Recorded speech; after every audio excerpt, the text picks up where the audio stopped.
अस्सलाम वालेकुम। आज हम इस वीडियो में जो सीखने जा रहे हैं वो है टू वायर वाले केम एंड क्रैंक सेंसर की wiring testing and sensor testing. Two wire वाले केम और क्रैंक सेंसर का ऑपरेटिंग प्रिंसिपल सेम होने की वजह से इनका टेस्टिंग प्रोसीजर भी सेम है। सो बढ़ते हैं टॉपिक की जानिब और देखते हैं कि कैसे टू वायर वाले केम एंड क्रैंक सेंसर को टेस्ट किया जाता है।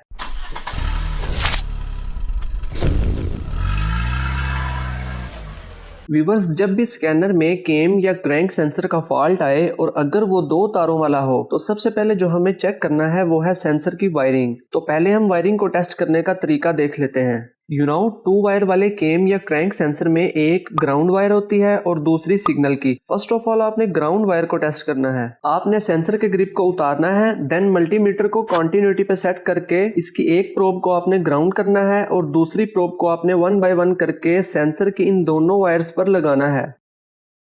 जहां बीप की आवाज सुनाई दे तो समझ लेना कि ग्राउंड ईसीयू से आ रहा है, means ground wire is okay. और अगर बीप की आवाज ना आए तो इसका मतलब वायर कहीं से टूटी हुई है। नेक्स्ट आपने सिग्नल वायर की कंटिन्यूटी चेक करनी है ईसीयू से लेके सेंसर के ग्रिप तक। मल्टीमीटर को कंटिन्यूटी पे सेट करके इसकी एक प्रोब लगानी है ईसीयू के ग्रिप में सिग्नल वायर पर, जो कि सेंसर के ग्रिप से सीधा ईसीयू में आती है, और दूसरी प्रोब लगानी है सेंसर के ग्रिप में सिग्नल वायर पर। अगर बीप की आवाज सुनाई दे तो आपको कंफर्म हो जाएगा कि सिग्नल वायर इज ओके, और अगर बीप की आवाज ना सुनाई दे तो इसका मतलब वायर कहीं से ब्रोकन है। हमारी ये दोनों वायर्स तो हो गई चेक, हमें पता चल गया कि वायरिंग में किसी किस्म का कोई मसला नहीं है। नेक्स्ट अब प्रॉब्लम सेंसर में है या ईसीयू में। तो अब हम देखते हैं सेंसर टेस्टिंग, यानी सेंसर को किस तरह चेक करना है। आपने सेंसर को उतार लेना है। सेंसर टेस्टिंग में आपने 6 टेस्ट करने हैं। नंबर 1, आपने देखना है कि सेंसर की पिंस में और ग्रिप की पिंस में कार्बन तो नहीं आया हुआ। अगर सेंसर की पिंस में या ग्रिप में कार्बन आया हुआ हो तो प्रॉपर सिग्नल्स ईसीयू को नहीं मिल पाएंगे, so you need to clean it. Number 2, आपने रबर रिंग को चेक करना है कि ये खराब या डैमेज तो नहीं। अगर रबर रिंग खराब हो, एक तो ऑयल लीक होने का मसला होगा और दूसरा एयर गैप भी कम या ज्यादा हो सकता है, जिसकी वजह से आउटपुट सिग्नल में मसले आएंगे। नंबर 3, आपने देखना है कि सेंसर पे डर्ट तो नहीं जमी हुई। अगर डर्ट जमी हुई हो तो सेंसर टीथ व्हील के दंदों को प्रॉपर डिटेक्ट नहीं कर पाता और सिग्नल्स में फ्लक्चुएशन के इम्कान हो सकते हैं।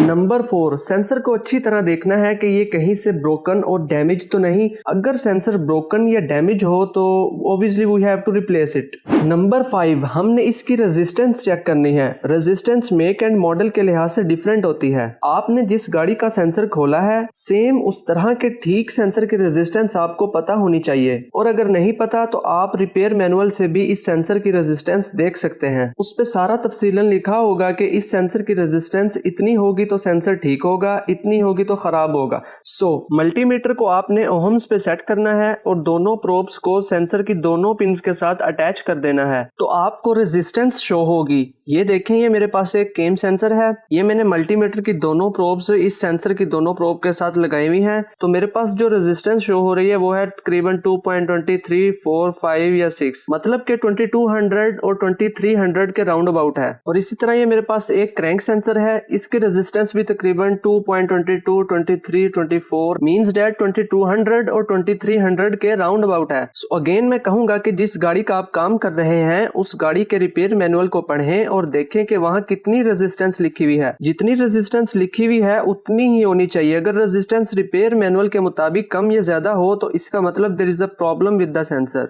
नंबर 6, आपने मल्टीमीटर को 200 मिलीवोल्ट डीसी पे सेट करना है, और अगर ये वाला मल्टीमीटर है तो इस पे आप 2 वोल्ट पे सेट कर सकते हैं। मल्टीमीटर की इन दोनों प्रोब्स को सेंसर की इन दोनों पिंस के साथ अटैच करना है। देन किसी मेटेलिक ऑब्जेक्ट से आपने इसके आगे मूवमेंट करनी है। वोल्टेजेस की वेरिएशन इस बात की इंडिकेशन है कि आपका सेंसर ठीक है और ये मूवमेंट्स को डिटेक्ट कर रहा है।